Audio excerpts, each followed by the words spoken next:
Hello and welcome into another edition of the PHNX D-backs Podcast right here on PHNX. My name is Derek Montilla, occasionally known as the mayor of PHNX. This guy, he's the one and only Thunderstick. He's also my vice mayor, the one and only Jesse Friedman. I have a lot of things to talk about today, Derek. So much stuff to talk about. It's kind of ridiculous. That spring training hat. People are very opinionated. I'm mad about that hat. But we got some good news for you there. And we have some bad news for you about Dbacks Fan Fest. But of course, before we get to that, just want to let you guys know this show is brought to you by the fine folks at the DraftKings Sportsbook app, America's top-rated sportsbook app. As some of you may have seen already on Twitter when asked about the upcoming Fan Fest, the annual event that the D-backs have, typically a free event at Chase Field. Most of you have attended it at some point, I'm sure. But there was a response to someone's question about when Fan Fest was going to take place, that it had been canceled.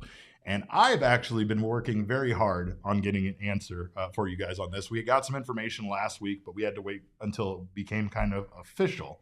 And now we have some more information about that. Jesse, Fan Fest is indeed canceled, but the D-backs will be holding a similar event for Advantage members, corporate partners, and community partners. So the event will no longer be open to the public like it once was. And that is the information that we had confirmed for us by the Arizona Diamondbacks. Yeah, essentially what's happening is the D-backs they're no longer holding Fan Fest. It's no longer the open public. I believe it was free. It's been many years since I attended Fan Fest, but it was a free event that was open to everyone. And that is no longer happening. That Correct. event, as we know it, is no longer happening. The Diamondbacks instead are holding a similar event, as you said, for season ticket holders and some of the insider people of the Diamondbacks community. Of course, the goal there is to try to give those people some more exclusive perks, right? Yeah. Try to give them something that not everyone has access to. For the average fan, that may seem like they're kind of getting the raw side of this deal. Like, this thing that used to be free that I used to be able to go to and, get to say hi to all these players and whatnot no longer exists. And that is unfortunate. Brett Johnson said, D-backs said free stuff for fans. Nah, paywall that shit. All right. Well, and to be honest about it, we are somebody that can kind of understand where the Diamondbacks are coming from. Those of you that are diehard members, we try our best to provide something for you that's values your money and values your time, tries to give people back what they wanted. And in some cases in the past, that involved us putting more of our content behind a paywall.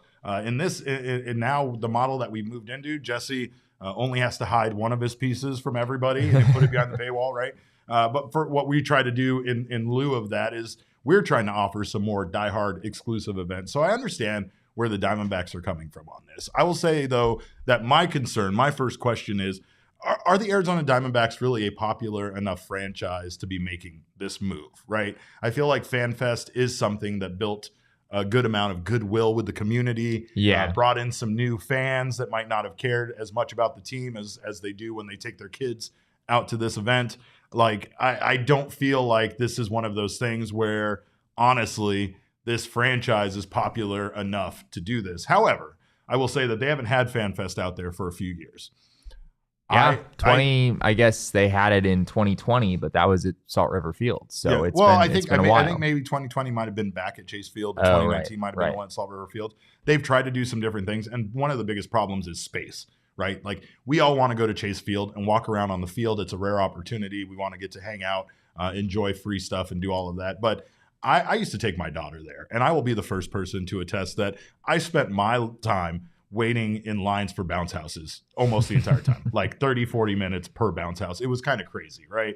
Not to mention the fact that the lines only continued to get bigger to the point where, from my understanding, the Diamondbacks literally had to remove stuff from the event so that they had more space at Chase Field for all the lines that were starting to form, right? I mean, maybe there's a way for them to come around and do this in a better way in the future. They did say that this is their first time kind of reconnecting with fans since they had to cancel their last few Fan Fest. This is kind of, I think, maybe an experimental thing for them. Obviously, part of this is to try to get more season ticket holders. So I understand that. But yeah, I think it also is to try to provide it to be more of an event where people attending it can enjoy it without the long lines and without the huge crowds and everything like that. I mean, There are other ways they could have done this. They could have maybe charged for the event, which would have kept a lot of people away, and it still allowed fans that aren't season ticket holders to come to the event. I saw the Houston Astros at their Fan Fest were giving fans like or season ticket holders like a fast pass option. I mean, let's be honest. This is how Disney created Fast Pass in the first place. Fucking people with money were like, you know what? I would pay money to not stand in this line. And Disney was like, I hear you, son. That's just so different, though, because at Disney, you're there for the rides. Like, you're there for those things. And not everybody is at Fan Fest. Not everyone at Fan Fest is there for the bouncy house, right? Like, I don't know if you're how much money you're necessarily willing to pay to have, you know, you get the bounce house before anyone else does. Like, I don't know how much value that necessarily has. I do wonder if there was a way for the D-backs, kind of along the lines of what you just said, to maybe add some additional component rather than subtracting Fan Fest, you know, for everyone. Maybe there was a way that they could have added something to it that would have given those season ticket holders, those insiders, some sort of a special perk within this event that already exists. Or maybe they add another event on top of it. Maybe time blocks. Maybe have it like season ticket holders can come in from noon to 3 and no one else can during that time. And maybe, you know. Yeah, like something that, because I think one of the things that anyone who's been to Fan Fest is well aware of is it's not like you can go up and talk to, you know, Josh Rojas for 20 minutes. Like the players don't have that much time because there's so many people there. Yeah, if you're in the autograph line, you're usually getting a quick autograph maybe and a picture leaning across a table with the guy, right? We are in a unique position as Arizona Diamondbacks fans to live in the same state where spring training occurs, right? A lot of these other franchises, they have to have, you know, obviously the Fan Fest is important because this might be the last time the fans see them until they come back for the regular season. Right. It's a great point. Excuse me. But here in Arizona, we have the ability to go to the Diamondbacks workouts and sit there at the fence and be 5 feet away from them while they're doing catching drills. And then they come over and chat with you for 10 minutes and sign autographs and take pictures with you. And it's a much more personal experience. Same thing with spring training games. Like if you get to a spring training game an hour before the game starts, you're going to have unprecedented access to the players. And we live here in the same state where Fan Fest happens. You know, like I get it. This isn't going to be a popular decision. And I don't think the Diamondbacks are necessarily expecting it to be. But I do think that they realize that this thing at Salt River Fields at Chase Field, this Fan Fest isn't necessarily the best experience. I will say that I know a lot of fans will probably miss like the Q&A stuff that they did, both with like alumni as well as current players. That's probably a lot of fun that we're missing out on. Yeah, that was my, like, I've only been to Fan Fest a couple of times. It was many years ago. When I was a wee lad, I was a big D-backs fan growing up. 2 years ago? Is that about 2 years ago. Right. But I do remember the Q&As being like my favorite thing. I don't remember what I asked, but I know I asked Greg Schulte a question. Yeah, you did. And I felt really cool about it. How do you pronounce your R's? I felt really cool about it because Greg Schulte was not... He wasn't the one, like, he wasn't the interviewee. He was the interviewer. So it was like people would ask questions and he was kind of the facilitator. I don't even remember who else was on the stage with him. Yeah. But I asked a question to Greg Schulte, like, even though he was the facilitator. Yeah. I don't know. I got like this applause from the crowd because everyone was excited about Greg Schulte. And I was kind of pointing out, you know, just the legend that he is. But yeah, I think that's the connection part with the players. That's what I think people are really going to miss. I don't think people are going to miss the bouncy houses or the long lines or those things, but you're going to miss being able to have these moments with players. And as you're saying, that this was not necessarily the best platform for that, just given how many people were there. If you've never been out to like the couple of weeks before spring training games actually start, like those couple of weeks where practices are happening, but games haven't started yet, it's really an extraordinary experience. Players are just kind of all over the place. You might even have more access to them than you would at Fan Fest. So I would highly recommend taking advantage of that. But I do also understand there's something to be said for an event where the players are there knowing that they're going to be interacting with fans, knowing that that's their sole purpose in being there. And there's going to be some memories that I'm sure are lost because of this no longer existing. Gabriel and Chris apparently were there when you asked this question. Oh, there we go. You had some fans in attendance for sure. I know. Like I said, I know there's things that people will miss. I know that a lot of people really liked going into the clubhouse, which is something that you don't ever get to do. or just taking a tour of the building in general. Being there, the excitement of the season being there, and this kind of being the kickoff for it. I just definitely encourage everybody to come out to spring training games, especially the workouts. The workouts are free. You don't even need to come out. The workouts are wild. There's really just are. Players everywhere, and they're like right next to you. It's pretty incredible.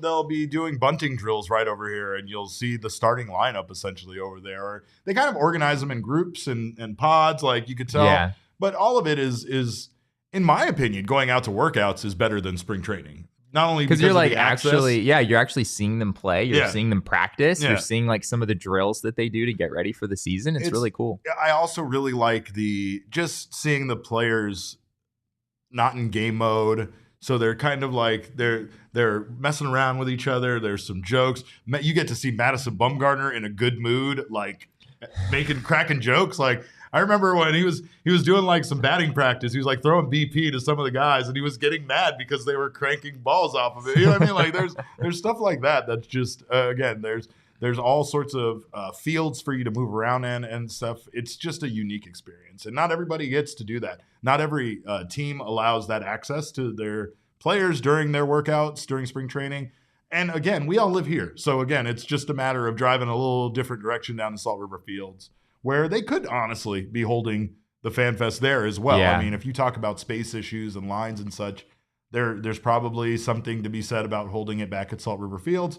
However, some people didn't like that either. I wasn't a big fan of it. I think Chris said she wasn't either. So I know that, we have some things to say there. But, again, the Fan Fest stuff is for organizations that their fans don't get to see them until April rolls around. And I do think Brett makes a good comment here. As someone who works until 5, going to spring training workouts isn't really ideal. That's why a Fan Fest setting is somewhat nice, because it gives everyone a chance to be together with other fans. That's a great point. They are often like weekday mornings, and not that many people's schedules are compatible with that. So very true. There's a lot to be lost with Fan Fest. There are some silver linings given the access that fans have to their team here in Arizona with spring training happening here, but there's no doubt that their fans are losing in this, right? No Fan Fest overall, I don't think can really be viewed as a good thing at the end of the day. There are some other things that are close. It's, there are some ways to make up for it, but it is a sad loss for the fan base. What if for a less expensive experience, what if you could become an Advantage member? What if, let's just say, instead of having to pay the cost of season tickets, they offered a way for you just to become an Advantage member, and then you could get to go to exclusive events and maybe have the merch without actually purchasing yourself a seat for 81 games. I don't know. I could see it. Kind of an because becoming a season ticket holder is a big step. It's a big step. It's very expensive, and it's not only that, but it's a huge time commitment. Yeah. Maybe there's an in between there where you can still be in on the team. You can still be kind of an insider in some sense without necessarily making that big of a commitment.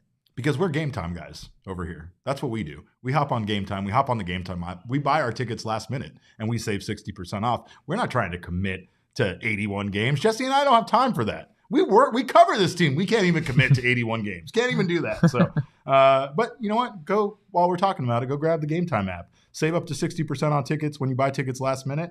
And of course, the best way to support us is by buying your tickets through the link in the description. Maybe if FanFest tickets were available to purchase, and you could get them on Game Time app and get them the day of 60%. There you go. I don't know. I'm an ideas guy. I'm just trying to figure this out and trying to talk through it. But like I said, I do know that based on my personal experience of being a dad and taking my daughter there and mostly doing it for her to enjoy it, especially considering how often I'm already at Chase Field. It is what it is.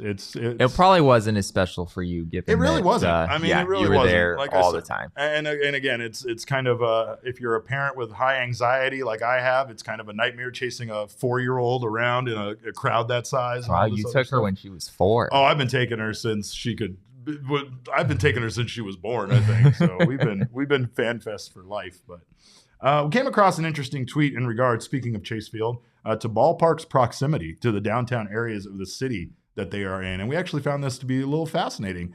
The Arizona Diamondbacks in there, as you can see, fairly close to downtown, almost right damn on top of it. But if there was a change that would occur where it would move the Diamondbacks to Salt River Fields, they would probably be in the same vicinity as the Texas Rangers are, being the furthest away from the downtown area, right? Pretty close? Yeah, I mean, they wouldn't move to Saw River Fields, but if they move like in that general vicinity, That's what then yeah. I mean, that area of Scottsdale is, I don't know if do you think these are like as the crow flies, or I don't know exactly how these are measured out, but I don't either, but the D-backs would be more so on the outskirts here, whereas right now, obviously, they're right downtown, which is, I think maybe has some non-ideal aspects to it, but Chase Field is centrally located. There's no getting around that. It's fairly advantageous, but it's definitely not like Arizona's real hotspots, right? Or Phoenix's real hotspots. Phoenix's real hotspots are in Tempe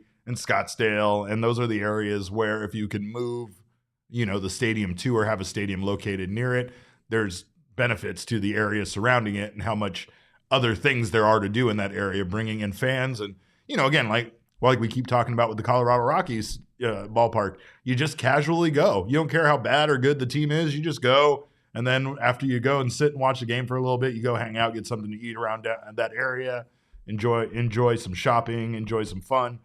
The Diamondbacks, unfortunately, don't really have that in close proximity to themselves right now, or to Chase Field, I should say. The poor Texas Rangers. Look, man, They're I have been further out than I have driven to that ballpark. I've also driven to. It's in Arlington. It's like halfway it's so between Dallas and Fort Worth, I think. And then you also have the Dallas Cowboys Stadium out there in the middle. It's like directly adjacent to the ballpark. It's awful. Yeah, like it's really awful. Like we went there for WrestleMania, and it was an incredibly far distance to drive out that direction. So, and then there's nothing to do out there. I don't know if that's changed. Especially with those two stadiums, I imagine that they're going to build some sort of entertainment district like every team wants to do. I'm not that familiar with the area. I imagine they probably have some stuff around those. The last time I went, which wasn't too long ago, it was literally just like fields. Where the Dallas Cowboys play? It's just like open. Interesting. Yes.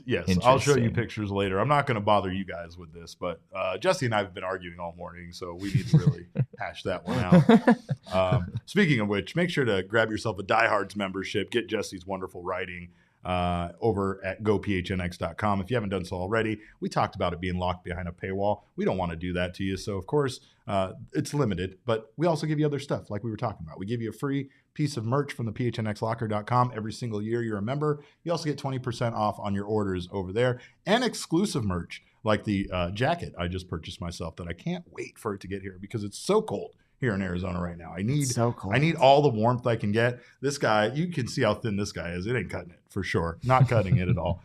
But of course, get yourself a Die Hard membership and you will get access to all of the Die Hard content from Jesse, Craig, and Gerald, everybody else here. It's amazing stuff.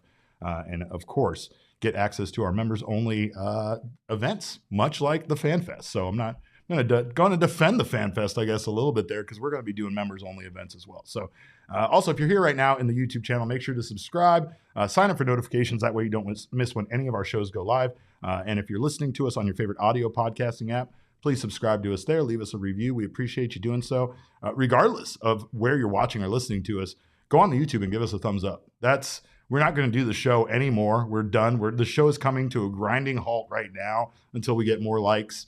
And that's the way that's going to happen. I'm sorry. It's Jesse's rules, not mine. He's a firm believer in the likes. But anyway, also, if you guys check out our friends over at Underdog Fantasy, I wish Shane was here. Damon, can you give us your best bark? Can we give her up? Oh, that's a good Shane bark. I love it. Shane's bark yesterday was not good.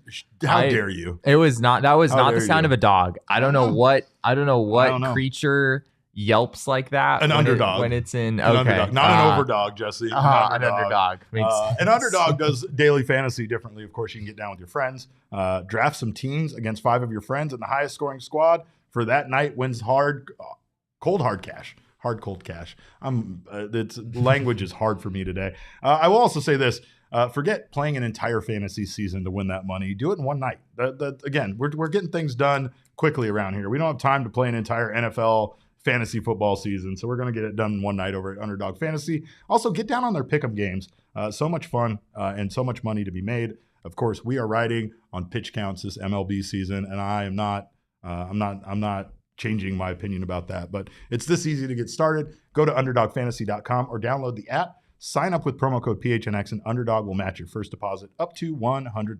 So do so now on the Underdog Fantasy app. Jesse, it is time for us to get out our report cards for yet another Arizona Diamondbacks player on their 2022 season. And this time we are grading Mason Saunders season. Oh, sorry. No, grading Madison Bumgarner season. So let's go. We got some grades to hand out. First of all, obviously, we know this isn't going to go well. You know, this is already not a great season, but we do have some my positive grades are honestly they're a little bit kinder than I think. Really? I kind of expected. Can we take a look at Jesse's grades? Yeah. Oh yeah, throw them up there. Was that mine? Was that Jesse's? I Which one was that? that was yours. Oh, yeah, let's throw Jesse's up there. D on the fastball. I mean, huh? they're not that bad, right? Right. I mean, for the season that those Madison like- Bumgarner just had, it was obviously not great across the board. That's- But yeah, wow. all right. So I'll run through these. So fastball, I have a D. Me and Derek had an argument about making fastball a category because Bumgarner throws 2 fastballs. If it was up to Jesse, he would have fastball, four seam. He would have what else? We'd be grading cutter, spin rates. We'd be grading Yeah. all sorts. We'd be here all day. We'd have like 25 You categories. saw what he did with the probably. football assignment yesterday. Couldn't stay on task one bit. But yeah, so Bumgarner has 2 fastballs. He has the cut fastball, and then he has the four seam. And both pitches last year, from a batted ball perspective, like what happened when they were put in play, neither pitch fared particularly well last season for Madison Bumgarner. His cutter, though, tends to be the better offering. Brent Strom talked about during the season that his cutter is actually something they've identified as a plus pitch, like a strength for Madison Bumgarner. But it didn't necessarily look like that through the season. If you look at the numbers, like I mentioned, his cutter opposing hitters hit 306 with a 513 slugging percentage when they put it in play. His four-seamer 326 with a 606 slugging percentage. Neither of those look particularly great. I will say his fastball velocity has not changed that much. If you go back to Madison Bumgarner's Correct. prime days in San Francisco, maybe half a mile an hour, maybe a full tick. But not much, not enough to make a big difference in my mind. So Would you say it's his command that has changed mostly? I think the command is absolutely what has changed. I'll just skip down and talk about that now. I have a D for command. The thing with Bumgarner is that he's not walking that many guys. His walk rate is still better than the average walk rate. He had a 7% walk rate last year. The league average is 8.4%. So he doesn't walk that many hitters. But there's a difference between command and control, right? Control is like you're throwing the ball around the zone. Bumgarner does do that. Command is throwing the ball exactly where you want to throw it. And Bumgarner has not done that since coming over to the Diamondbacks, really. He really has struggled to hit his spots, and his stuff is not overpowering. And so when he's not hitting his spots, it's going to get hit. And that's exactly what's happened. Curveball, I have a C+. It's graded out pretty decently this past year, but he doesn't throw it that often. It's not a swing and miss pitch. It's just kind of a get me over pitch. Changeup, I have a C, which I think his changeup was fine this year. If you look at the numbers, it was actually okay. Took a bit of a step forward from past years. Opposing hitters against Bumgarner's changeup this year, actually a little surprising. They hit 145 against his changeup with a 246 slugging percentage. So really, really big improvement from a year ago when they hit 302 with a 472 slugging percentage. But again, it's not an out pitch. It's not a pitch that's going to get a lot of swing and miss. So it's still very limited. And he doesn't throw it that much to begin with. Durability, I have a C+. That's just because Bumgarner was available. I know his season finished a little bit early at the end of the year, but he was healthy pretty much throughout the entire season. That, having Madison Bumgarner make that many starts was maybe not necessarily the best thing for the team as a whole. But he was available for them, and there's certainly value in that. Dogging him, Derek, I have a C. So I don't feel too strongly about that, but just kind of right in the middle. Those are my grades. I don't know what to say about that. I don't know. I mean, I was nicer to him than you were, which is something that's a common theme here when it comes to you, me, and Madison Bumgarner. That's fair. Let's throw up his baseball savant numbers, though, to just back up Jesse's claims here a bit on his report card, and as you can see here, does not rank a very. lot of blue. A lot of blue. A lot of single-digit percentiles. Not great. But his fastball spin is just slightly better than average. Walk percentage is just slightly better than average. Yeah, he doesn't walk many guys. So yeah. Let's take a look at my report card. Again, I favored him a little bit better. I still like that cutter. I'm giving him a B on the fastball. Yeah, I know. Going to B on a fastball. I'm going B. Opposing hitters had over 300 on that I'm fastball. going B- on command and B- on durability as well. So if we really just want to address those and get those out of the way, I agree with what you said about. I think I might have switched these grades up. I think I was meaning to do the C on the changeup and D+ on the curveball. Yeah, a B on the fastball. B on the fastball is bullish, Derek. You got some real explaining to do there. The reason why I'm giving him a B on the fastball, if we could go back, B for bullshit. And look, I don't need Saul coming in here right when I'm in the middle of my explanation, but look, if his fastball spin rate has been as good as it is, then I had a hard time giving him just a terrible grade here. His fastball is his best pitch. His cutter is his best pitch. Yeah, and since we lumped them together here in one category, that's mostly the reason for the B. His other pitches best pitch doesn't necessarily mean good pitch, though. Whatever. Unfortunately, it's not as good as it ever was, and it was never really that great, to be honest. His location, his command. He struggled with it. I'm going to just straight up say that. But the only reason why he was able to be, I guess, as effective as he was this season was command. And that's the reason why I gave him the B-. Like, he's not effective, right? But he did pitch a lot of innings, right? Taking a look at Madison Bumgarner's overall. Are you seeing what Brett's saying in the comments right now? Derek took an extra dose of OGs before making this report card. Can Derek be my teacher? I would have had a perfect 4.0. He went 7-15 with 158.2 innings pitched and a 4.88 ERA. Don't bullshit me here. This guy doesn't have good stuff. So the command is the only thing really that's keeping him anywhere in being a starting pitcher. That's my honest. He's not blowing anybody away with his stuff, right? So the only thing that's keeping him even slightly effective as a pitcher is his command. And like you said, it's more of control and command. Yeah, it's a lot more control. But we condensed these down into one category again because we had to figure out how we're going to fit all of these on this report card graphic. But durability, you can't argue with his durability. In fact, he finished his season early.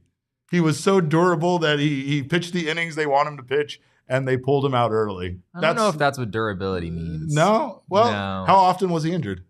I mean... How often was he injured? How often was he not available? The reason I went with a C+ on durability, it's a fair point you're making. He didn't really miss starts, but there's a difference between like being available to pitch and being like effective, like at the top of your game when you're pitching.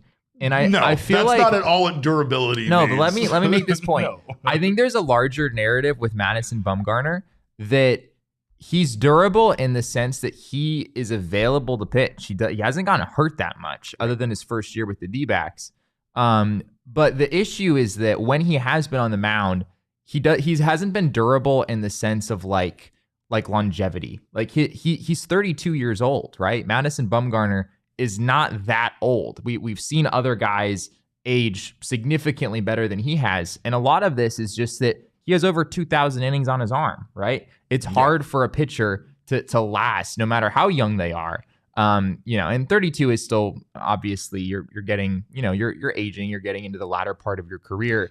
This is going to be his 15th season in baseball. Yeah. So my point with durability is just that he has been available. He hasn't been injured. But I also think there's like at a certain point in your career, there's just so many miles on your arm that you're just not the pitcher that you were when you're out there, even when you are healthy. And I think that's the big concern with Mad Bum moving forward. Marky Mark forgot Mad Bum was on our team. I'm sorry to remind you of that.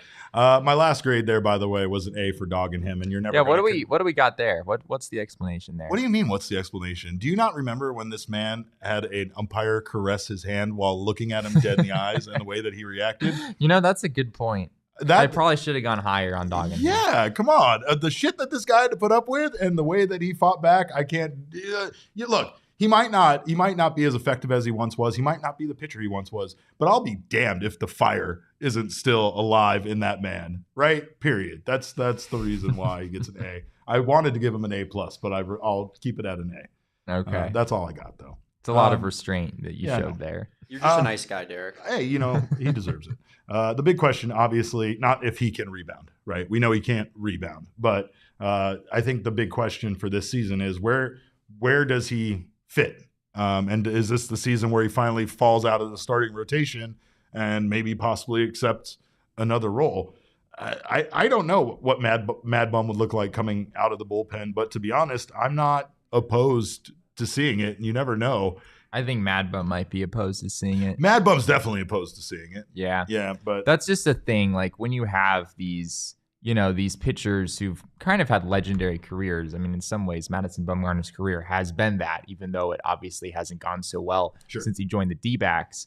But yeah, I just don't know. Like, I think Madison Bumgarner would rather, at least there's a possibility that Madison Bumgarner would rather not be pitching in the big leagues anymore than in a bullpen role. I think there's a lot of these veteran starters who feel that way. Yeah, like, no, I'm not interested in trying to reinvent myself. Yeah. I would rather just ride off into the sunset and, become Mason Saunders again in Madison Bumgarner's case. So Todd brings up Rich Hill being 42 and Adam Wainwright being 41, still throwing good. We definitely wouldn't accuse Madison Bumgarner of being in the same class as either one of those guys. Or at least not in terms of how well they've aged. Yeah, and on longevity, right. But, it is what it is. I think Steamer has a 4.98 ERA for Bumgarner next year. That seems fairly on pace with his basically increase. the same season as he just had. If you take out the 2020 season, I mean, he's had that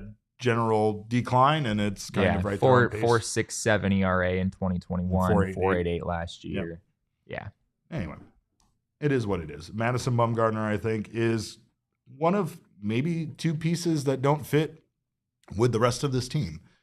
That's a vast improvement from where they were a few years ago. And one of two pieces? Yeah. Who's the other one? I'm going to leave that up to mystery. I'm going to leave that up for you to wonder about. His name's Mark Melancon. Okay, that's. But the thing here is that this team is trending in the right direction as far as figuring out who their core is and where they're going to go. So at the very least, it's not like there is a whole bunch of guys on big contracts like this on the team that really are hindering it from doing, making financial moves or doing anything else. Yeah. Madison Bumgarner's contract is ridiculous. And of course, it's unfortunate when your highest paid player is also a guy you're not sure if he's going to make the team. Right. Never a good place for especially a smaller market team like the D-backs to be in. And I don't like the accusations, but yeah, I did have OGs. So what? What's your point? I don't like that those are being tied together with my report card, but you should try some as well because OGs is obviously all about flavoring life. And they also have their new strawberries and cream happy balance ratio, which is a CBD to THC 1-to-1 ratio. And it is hitting the shelves very soon. You can find it at your local dispensary. And we talked about it a little bit. It's for people that maybe want some of the benefits from OG's edibles without having some of the euphoric feelings. I don't know why you would want that, but I get it. Some people have stuff to do. I just have this show to host, and you know how they feel about it out there. So, of course, make sure to grab yourself some strawberries and cream. They're going to be fire. It's going to be another delicious addition to the OG's lineup, and you can find them at your local dispensary. Must be 21 or over to enjoy. Jesse, tomorrow, Wednesday, Four Peaks Brewing Company out at the 8th Street Pub. Make sure to join us. We're going to be out there live along with all of these maniacs in this place doing our show, drinking beers, and having a good time.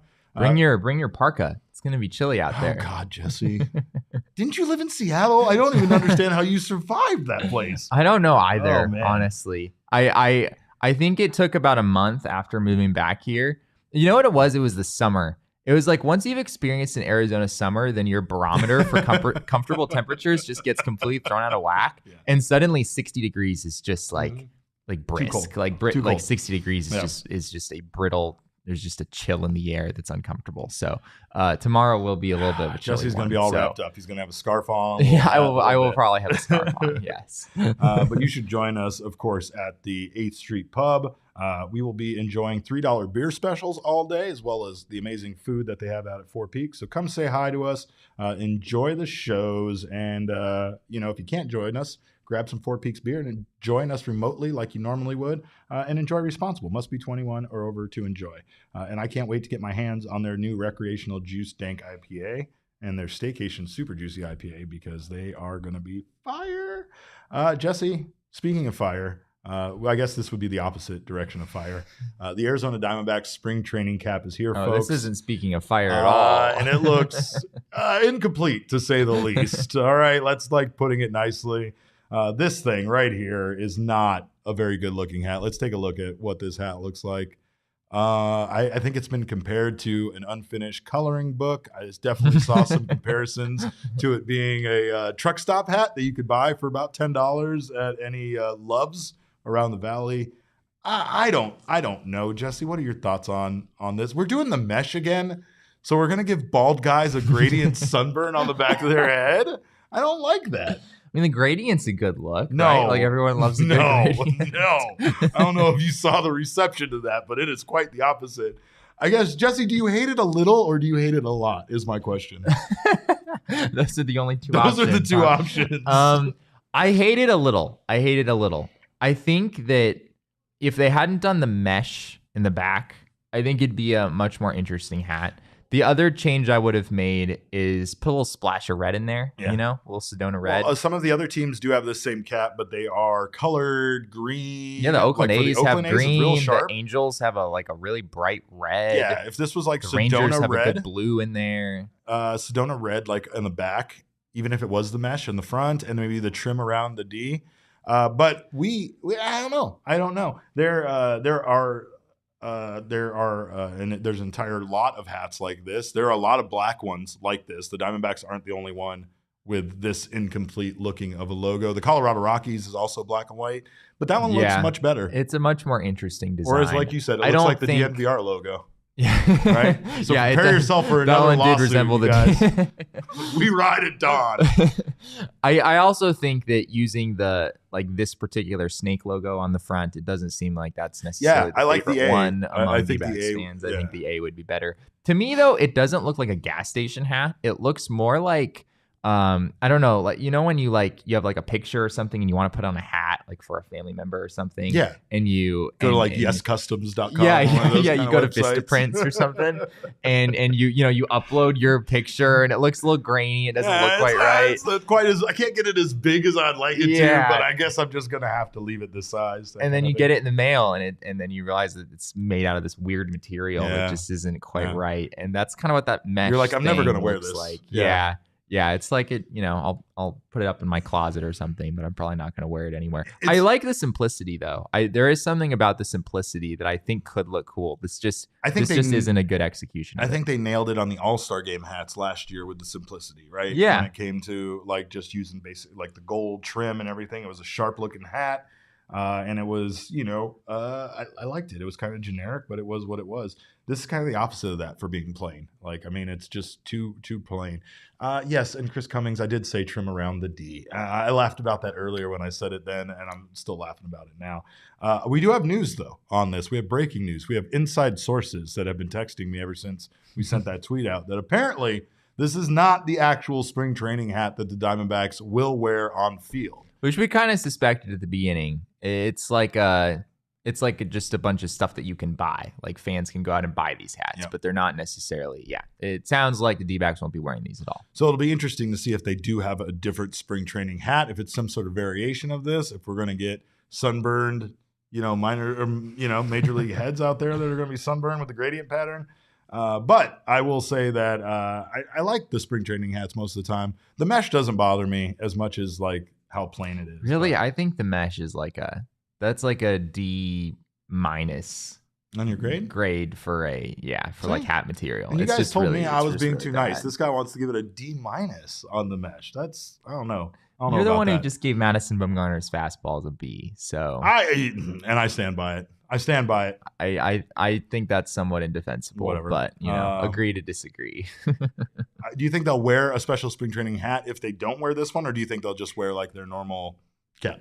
I don't know. It'd be interesting to see. Usually the spring training hats are a little bit different than the hats they wear during the season. Yep. So I imagine that's still to come. The D-backs last year did have like the red bill on their hat for some regular season games, I believe. Yeah. And that used to be like a spring training thing only. So it'll be interesting to see how they deal with that in 2023. Sean's given the mesh an F. Yeah. You might be right, Sean. I mean D-, but yeah, honestly, it's the worst hat. Like it's the one hat that no matter how cool it looks, I honestly might not really buy it anyway, just because of that. Yeah, so that's true. That's true. Well, you have plenty of money to buy whatever hat you want if you get down on the DraftKings Sportsbook app. Of course, right now there are 4 NFL teams left, 2 conference championship games, and only a few more shots to win big with the playoffs on the DraftKings Sportsbook app, an official sports betting partner of the NFL. Download the DraftKings Sportsbook app now. Use code PHNX, and as a new customer, you can bet $5 on the conference championships and get $200 in free bets instantly. Only at the DraftKings Sportsbook with code PHNX. Minimum age and eligibility restrictions apply. See show notes for details. Make sure to keep an eye out for all of those opt-in options that they have on the DraftKings Sportsbook, as well as the future bets for MLB. If you want to get down on betting on Corbin Carroll for Rookie of the Year, you can do that now over on the DraftKings Sportsbook app. Meanwhile, we thank you guys so much for joining us.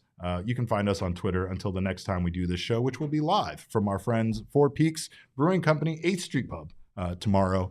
And with this guy, thanks to this guy, I should say. But I tell you, no free advertising. We're just going to replace right there. Yeah. There you go. Can I doing the job 365. Can I open this one? I'm opening this one. I'd be insulted. All right. Well, I mean, he brought it to me. My other drink was empty, and this is a very tall beer, and I'm very excited that he brought it to me. But if you want to come watch me drink more of these, I don't know. It's like an animal in the zoo. Come out to Four Peaks tomorrow. They're 8th Street Pub. Plenty of beers. Jesse will buy you a beer. He told me that, and of course, you can message him. I guess what, $3? $3? Yeah, he's rich. This guy's rich over here. You can follow him on Twitter. He's Jesse N. Friedman. I am Cap_Caveman with a K. Our show is at PHNX D-backs, but of course, all roads lead to at PHNX _sports on Twitter, Instagram, and Facebook. Talk to the people for a second, Jesse. I want to drink my beer. Okay, all right. Yeah, you did a terrible job. I'm already done. Anyway, we thank you guys so much for joining us. That's one thing you've never pulled on the show. Yeah, I tried. I'm going to consume this beverage. Yeah, I'm going to drink this drink. You talk now, but no, here I have to go back to talking. We thank you guys for being here in the chat and for telling me my report card sucks. I don't care. I stand behind that B proudly. I'm not sure if I can splurge for the $3 because I still am trying to fund my Chase Lounge fund.